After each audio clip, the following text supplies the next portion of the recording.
नमस्ते राम राम। तो अभी हम बात करने वाले हैं एमरेट्स आईडी के बारे में। एमरेट्स आईडी डिटेल क्या क्या लिखी होती है, उस पर आपका नाम होता है, नेम आपका वो होता है जो आपके पासपोर्ट पे नाम है, और अदर डॉक्यूमेंट पे जैसे कि आपका सिर्फ अकेले का नाम लिखा होता है, जैसे हमारा पैन कार्ड है, आधार कार्ड है।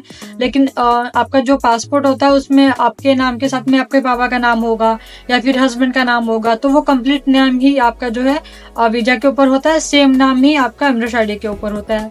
इसके अलावा आपकी डेट ऑफ बर्थ मेंशन होती है, इशू डेट मेंशन होती है, जिस दिन आपकी एमरेट्स आईडी इशू हुई आपको एक्सपायरी डेट भी होती है। एक्सपायरी डेट सेम वही डेट होगी जो आपकी वीजा की एक्सपायरी डेट होगी, जो आपको कंपनी से वीजा मिला है दोनों की एक्सपायरी डेट सेम होगी। यूनिक आईडी नंबर एक होता है, जैसे सेम आपका आधार कार्ड का एक आईडी नंबर होता है, पैन कार्ड का आईडी नंबर होता है, सेम वैसे भी एमरेट्स आईडी का भी एक आईडी नंबर होता है जो उस पर प्रिंटेड होता है ऑफकोर्स। इसके अलावा जो है आपकी कंपनी का नेम होता है, जिस कंपनी ने आपका वीजा इशू किया है। देखो दो एक कंपनी होती है, एक जिसमें आप काम करो लेकिन उसकी कोई मदर कंपनी है जो आपको वीजा प्रोवाइड कर रही है। मान लो किसी थर्ड पार्टी कंपनी से वीजा इशू करवाती है, अगर वो कंपनी खुद वीजा नहीं देती अपने एम्प्लॉयज को, तो आपकी आईडी पे उस कंपनी का नाम होगा जिसने आपका वीजा इशू किया है। तो आपके वीजा पे भी उसी कंपनी का नाम है, आपके एमरेट्स आईडी पे भी उसी कंपनी का नाम है। ओके, तो ये चीज ध्यान में जरूर रखनी है आपको कि कौन सी कंपनी का नाम आईडी पे आपके होगा।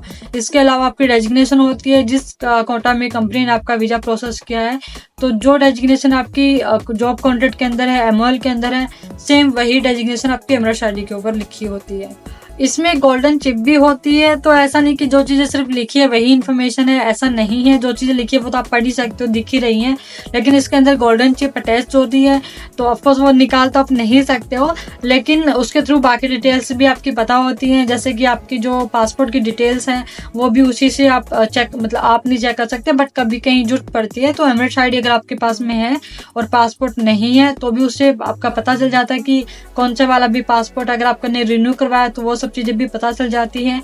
और अगर आपका जो भी पासपोर्ट है, नेशनलिटी क्या है, जो भी डिटेल्स है, मतलब जो चीजें पासपोर्ट के अंदर होती है वो सब चीजें पता की जा सकती है आपके एमरेट्स आईडी के थ्रू।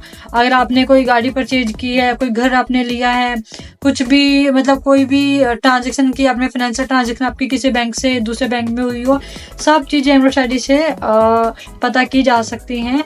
और ये हर चीज में इसलिए काम भी आती है। आपका बैंक अकाउंट खोलना है तो भी एमरेट्स आईडी आपकी काम आएगी, एज आईडी दिखाना है तो भी पासपोर्ट आपसे कोई नहीं मांगेगा, आपकी सिर्फ एमरेट्स आईडी ही यहाँ पे चलती है। हो तो अच्छा पासपोर्ट आप दिखा सकते हो, बट एमरेट्स आईडी ही आपसे मांगी जाती है, क्योंकि ये यहाँ का डॉक्यूमेंट है, यहाँ का, क्योंकि गवर्नमेंट ने ऑथराइज किया मतलब आपको यहाँ पे रहने के लिए, तो ये यहाँ का समझो गवर्नमेंट डॉक्यूमेंट है, तो यही आपका हर जगह चलता है।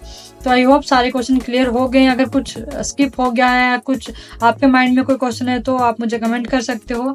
कोई सजेशन है, कोई सवाल है तो आप मुझसे बिल्कुल पूछना, मैं डेफिनेटली आंसर करूंगी। वीडियो अच्छी लगी तो लाइक कीजिए, कमेंट कीजिए, चैनल को सब्सक्राइब कीजिए। Thank you so much. नमस्ते, राम राम।